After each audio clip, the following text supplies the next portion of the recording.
बिस्मिल्लाहिर्रहमानिर्रहीम। अस्सलाम वालेकुम। कैसे हैं आप सब? अल्लाह ताला आप सबको अपने हिफ्ज़-ओ-अमान में रखे।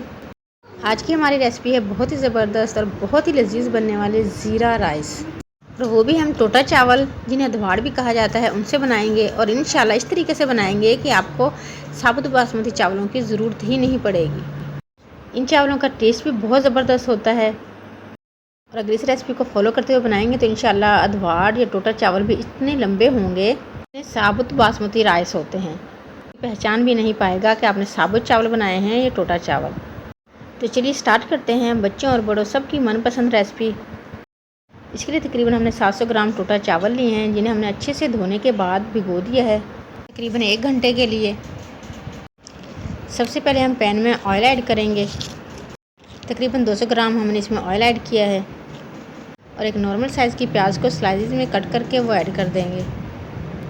प्याज को लाइट पिंक होने तक हम फ्राई करेंगे, और जैसे ही प्याज लाइट पिंक हो जाएगी हम इसमें 1 टेबलस्पून भर के अदरक और लहसुन का पेस्ट ऐड करेंगे, और 1 टेबलस्पून ही हम इसमें ज़ीरा ऐड करेंगे। ज़ीरा राइस हैं तो 1 टेबलस्पून भर के इसमें ज़ीरा ऐड करें। ज़ीरा राइस ज़्यादातर रायते के साथ, दाल के साथ या चटनी के साथ बहुत मज़ा करते हैं, लेकिन इस रेसिपी से अगर आप चावल बनाएंगे तो इंशाल्लाह खाली चावल भी बहुत ही मज़े के बनेंगे। ट्राई ज़रूर कीजिएगा। हम इसमें 1 टेबलस्पून भर के नमक ऐड करेंगे। चावलों के मुताबिक ही आप इसमें पानी ऐड करें। 750 ग्राम चावल थे हमारे, और इसमें तकरीबन हम 1.5 लीटर पानी ऐड करेंगे। अच्छे से मिक्स कर लेंगे, और वीडियो अच्छी लगे तो इसे लाइक और शेयर ज़रूर करें, और चैनल पर न्यू है तो काइंडली इसे सब्सक्राइब करें। ऑल बेल नोटिफिकेशन ज़रूर प्रेस करें ताकि आने वाली कोई भी यम्मी और डिलीशियस वीडियो आपसे मिस ना हो। और जैसे ही पानी में बॉयल आएगा आप इसका नमक चेक कर सकते हैं। अगर नमक कम लगे तो मज़ीद नमक इसमें ऐड कर सकते हैं इसी टाइम पे। हमारे चावलों के पानी में नमक बिल्कुल परफेक्ट है। अब हम इसमें हरी मिर्चें 2 से 3 कट करके ऐड कर देंगे, और 1 टेबलस्पून भर के हम इसमें नींबू का रस ऐड करेंगे। नींबू का रस ऐड करने से एक तो इसका टेस्ट बहुत ज़बरदस्त आएगा, दूसरा हमारे चावल का हर एक दाना खिला खिला होगा, कोई भी चावल आपस में चिपकेगा नहीं। चावल का दाना इंशाल्लाह लंबा भी होगा। जैसे पानी में बॉयल आ जाए हम इसमें राइस ऐड कर देंगे, जो हमने 1 घंटा पहले भिगो के रखे हुए थे, उनका पानी निकालने के बाद ऐड कर देंगे।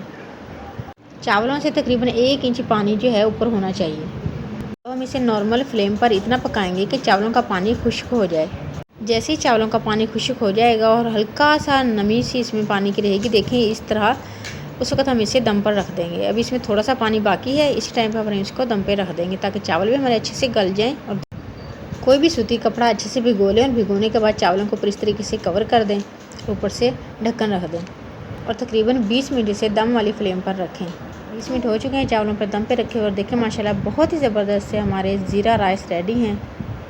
और चावल का दाना देखें माशाल्लाह, हर एक दाना खिला खिला और लंबा देखें कितना है माशाल्लाह। कोई पहचान नहीं पाएगा कि बनाए हैं या साबुत चावल बनाए हैं इंशाल्लाह। ज़ीरा राइस न सिर्फ बच्चों को बल्कि बड़ों को भी बहुत पसंद आते हैं, और गर्मियों में बहुत से घरों में तो रोज़ाना चावल बनते हैं। इसलिए आप इस रेसिपी को ट्राई करें और अपने प्यारों से दाद वसूल करें। इंशाल्लाह सबको ये रेसिपी बहुत पसंद आएगी। ट्राई ज़रूर करें, और अपना और अपने आसपास के लोगों का ख्याल रखें।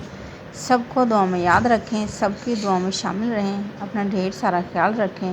नेक्स्ट किसी ऐसे ही यम्मी और डिलीशियस वीडियो तक के लिए इजाज़त दें। अल्लाह हाफिज़।